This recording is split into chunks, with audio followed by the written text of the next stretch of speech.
చేసుకోబోతున్న recipe గోధుమ రవ్వతో motichoor laddu. So మనకు కావాల్సిన ఇంగ్రీడియంట్స్ ఇప్పుడు మనం చూద్దాం. 1 కప్పు గోధుమ రవ్వ, మన రెసిపీకి సరిపడేంత బాదం, జీడిపప్పు, సరిపడేంత నెయ్యి, 2-3 యాలకులు, 2 కప్స్ పంచదార.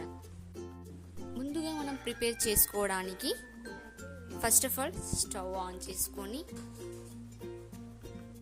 కడాయి పెట్టుకొని దానికి సరిపడేంత నెయ్యి వేసుకొని 2 స్పూన్ నెయ్యి వేసుకోండి.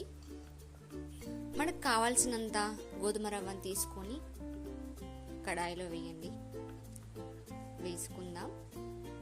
నాకైతే 1 కప్పు చాలు కాబట్టి నేను 1 కప్ తీసుకొని కడాయిలో వేసాను. వేపుతూ ఉండాలి. ఇలా వేయించుకుంటూ కావలసిన రంగు వచ్చేదాకా ఇలా వేపుతూనే ఉండాలి. ఏ కప్పుతో గోధుమ రవ్వ తీసుకున్నామో ఆ కప్పుతోనే 2 కప్స్ వాటర్ కడాయిలో పోసుకోవాలి. నేనైతే 1 కప్పు గోధుమ రవ్వ తీసుకున్నాను, సో అందుకే నేను 2 కప్స్ వాటర్ వేసుకున్నాను.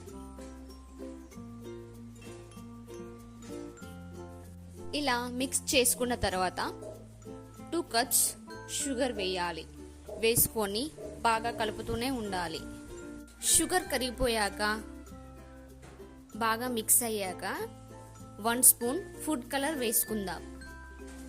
సో వేసుకొని కలుపుకున్నాక 1 స్పూన్ ఇలాచీ పౌడర్ వేసుకుందాం. ఇది వేయడం వల్ల మనకు టేస్ట్ బాగా ఉంటుంది, చాలా బాగా వస్తుంది స్వీట్ అనేది. సో ఇలాచీ పౌడర్ వేసుకొని బాగా మిక్స్ చేసుకొని ఇలా కలుపుతూ ఉండంగానే సో స్టవ్ ఆఫ్ చేసి బయటకు తీసుకుంటే మనకు ఎంతో రుచికరమైన గోధుమ రవ్వతో motichoor laddu recipe.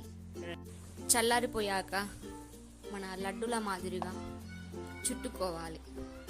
So friends, ఎంతో రుచికరమైన గోధుమ రవ్వతో మోతిచూర్ లడ్డు